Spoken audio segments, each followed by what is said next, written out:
O que é que você falaria para estimular os novos fazedores de futuro? Pessoas que usam, que também fazem e que também recriam. Olá, salve, salve, eu sou Russo Passapulso, músico, cantor, compositor, produtor e sou extremamente interessado em tudo que diz respeito a futuro, inovação, claro, com responsabilidade social e responsabilidade ambiental. Essas coisas têm que andar juntas. Lucas é o design por trás da brincalhona responsável e criativa Welcome to Singapura, uma marca jovem e descontraída que apresenta diversas reflexões sobre as nossas respectivas realidades e impacto ambiental. Salve, Lucas, salve, meu bom, que bom falar com você, véi. A primeira coisa que eu saí catando pra entender era como você mergulha no seu estilo de vida. É um cara muito atrelado às imagens e o estilo de esporte, de música, né? Eu vi um blues maravilhoso dentro da construção toda, então eu queria saber, assim, como é que você enxerga e como é que você coloca, como é que você transporta isso tudo pra seu trabalho, pra sua expressão de moda. A minha formação, assim, tipo, a minha base é no blues, você falou do blues, assim, né? Tipo, isso tem muito a ver com moda e tal, essa coisa do comportamento e tal. Eu lembrei agora aqui a primeira camiseta que eu fiz. Eu tinha uns 13 anos, mais ou menos, e na época eu tava fascinado em documentário de ufologia. E, cara, eu queria de alguma maneira comunicar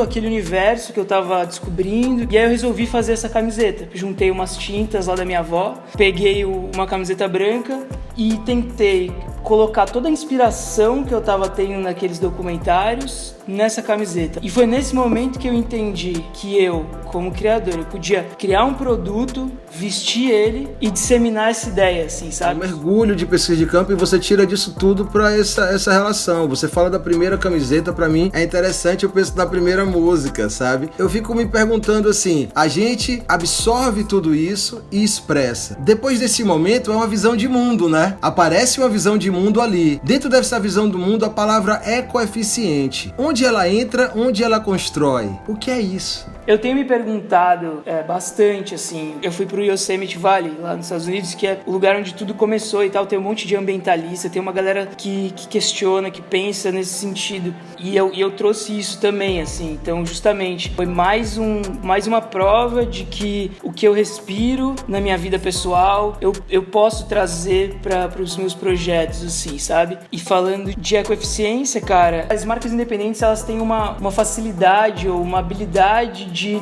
entender o espírito do nosso tempo e processar isso e entregar isso para um cliente ou para quem consome aquela marca. E eu acho que o espírito do nosso tempo, justamente, o espírito do nosso tempo pede ecoeficiência, pede desenvolvimento sustentável, pede natureza, pede uma certa introspecção, interioridade, assim, é o que eu tenho sentido ultimamente, assim, sabe? E eu acho que nosso papel como marca independente tentar traduzir essas coisas todas. Vê muita gente interessada, buscando isso, pessoas que já têm esse padrão dentro do mercado, as pessoas te procuram buscando isso? Sim, cara, justamente, eu acho que o que você tá falando volta um pouco ao assunto que, assim, que é eu mesmo transpirar o que eu vivo, né? Por exemplo, eu tenho o objetivo de semanalmente eu estar o mais próximo de 100% de uma alimentação orgânica. E eu faço esse esforço na minha vida pessoal, eu busco isso, tenho todo um deslocamento de energia e é claro que isso acaba se refletindo no meu trabalho. Eu sou uma audiência de mim mesmo, assim, quer dizer, eu sou uma audiência da Singapura. Mas é interessante, é um jeito bem eficiente, inclusive, de resolver algumas questões de produto, assim.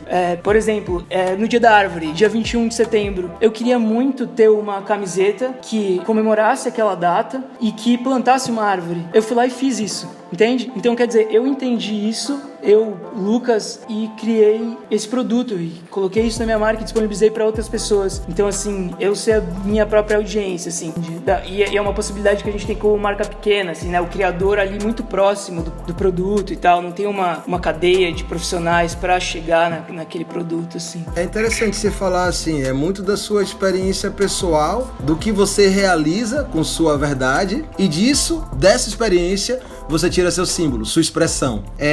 A pergunta que eu tenho para te fazer como você vê o futuro dentro dessas segmentações de marcas independentes?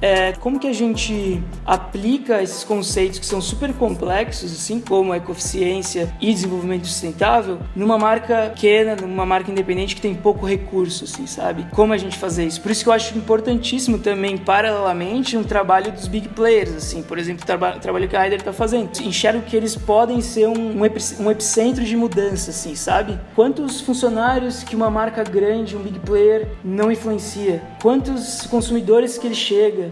Uma marca grande, ela consegue pressionar um fornecedor para suprir uma demanda ecoeficiente que ela pede, assim, sabe? Então eu acho que nesse sentido os big players também são muito importantes, assim, junto com esse como se fosse um tubarão com os outros peixes acompanhando, assim, sabe? Você vê uma dificuldade em ter um produto ecoeficiente, desprende muito mais energia, e da onde é que tem o retorno disso? É um retorno só pessoal ou tem um retorno dentro de mercado também? O consumidor, ele tem um papel muito importante, assim, né? Eu falando de mim mesmo como consumidor, assim, a gente tem uma ferramenta muito potente que é dizer não para um produto. A gente pode dizer não para um produto e sim para outro. Então, assim, o próprio consumidor, eu acho que identificando todas essas questões que a gente está vivendo no mundo de hoje, ele pede isso das marcas, assim, sabe? Então, as marcas, elas precisam se adaptar, elas precisam oferecer isso. E, assim, tem um porém também, né, que eu acho que é um ponto bem importante, que é um pouco do que a gente está fazendo aqui. A gente está sendo transparente, expressando isso para o máximo de pessoas que a gente puder. As marcas, elas precisam expor o que aquele produto é, o que aquele produto, qual a visão que está inserida naquele produto, ter essa transparência, assim, porque aí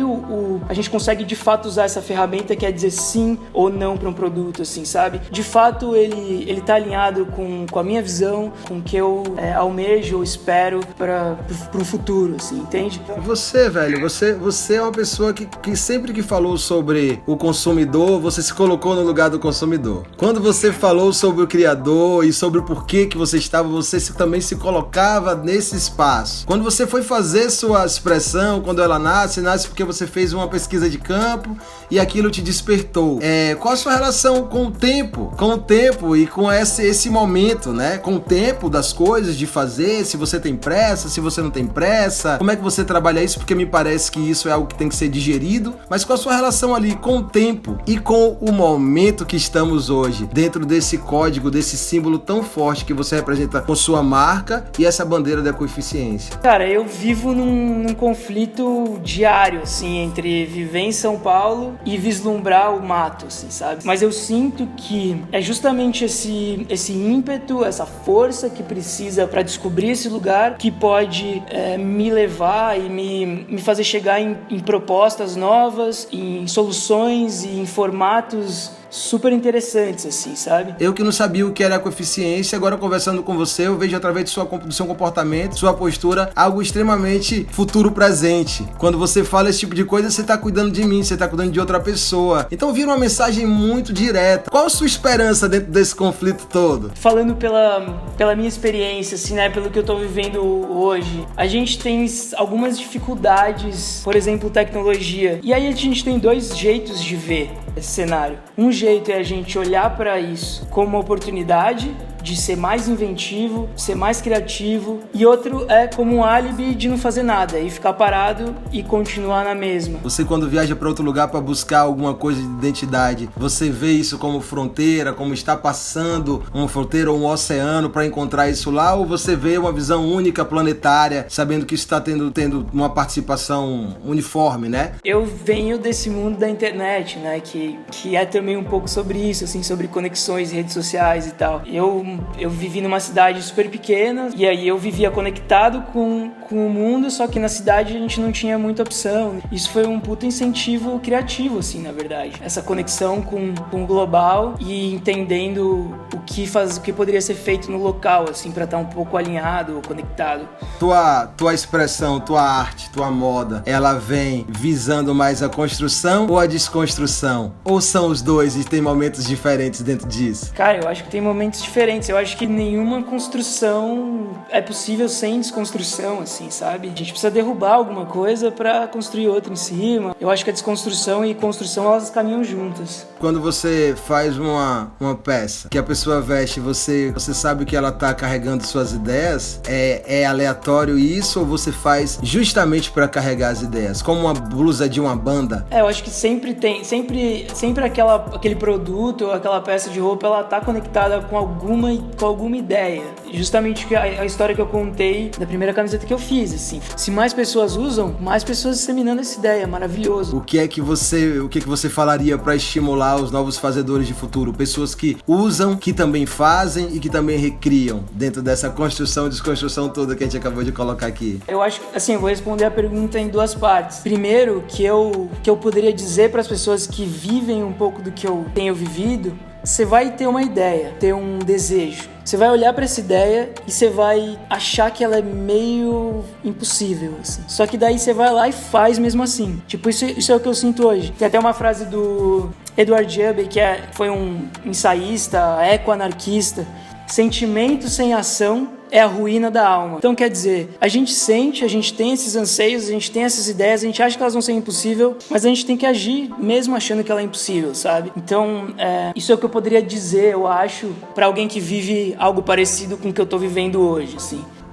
Alma de Brasil na moda. Última pergunta, assim, já que você é um cara que eu gosto de conversar e tá deschavando pensamentos. Alma de brasiliano na moda, numa moda ecossustentável. Qual seria essa alma brasileira de futuro dentro da moda? Eu vejo aqui toda a dificuldade que a gente tem, todos os desafios que a gente tem aqui no Brasil, que a gente tem muitos, mas a gente pode olhar isso com mais otimismo, de uma perspectiva de oportunidade mesmo. A gente tem essa oportunidade como brasileiros de ser inventivo, de ser criativo, tem uma coisa que a gente bebe da dificuldade, assim, dos desafios, e nesse sentido a gente pode ser muito inventivo, e aí é um caminho, assim, infinito, né? É o que eu percebo, assim, é uma síntese de muitas coisas, de muitas expressões. Onde foi que a arte, que a moda entrou como arte, assim, pra você é meio difícil perguntar isso, porque você já vem de uma expressão musical artística. Então já começou assim, sendo outra expressão artística? Eu quero fazer pra comunicar a arte? Nasceu de uma forma de expressão, assim, coisa começou daí. Inclusive faz um ano que eu tenho pretensões mais comerciais com a marca, que ela precisa me sustentar e sobreviver, assim, sabe, no mercado. Tua vontade de adentrar mais em relação à sobrevivência, ao mercado, ela bate com a ecoeficiência ou ela tem um conflito disso? Eu acho que, na verdade, a ecoeficiência é justamente isso que você colocou, assim. A ecoeficiência é como que a gente consegue produzir mais, consumindo menos recurso e gerando menos resíduo. Isso é ecoeficiência. Para sobreviver, a gente precisa ser ecoeficiente. A gente justamente tá pensando no futuro, de uma maneira geral, assim, no futuro do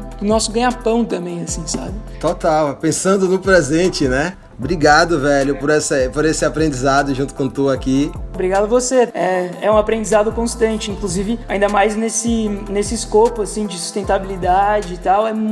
Tem muita coisa, tem muita variável, é muito complicado, mas é preciso ser feito. A gente precisa agir, a gente precisa questionar, e não vai ser de uma hora para outra, não é abrupto, não é isso para uma marca gigante, para uma marca pequena. Não tem como limpar a produção de uma vez por todas, não tem como fazer a natureza não dá saltos, não tem como fazer isso de uma vez. Eu acho que entre a palavra criador e a palavra futuro, tem uma palavra-chave no meio que é responsabilidade. Essa palavra ela é muito importante, assim, sabe? Obrigado, cara. Lucas, demais conversar com você. Pô, entender dessa forma, te entender dessa forma. Que prazer da vida. Prazer da vida. Legal.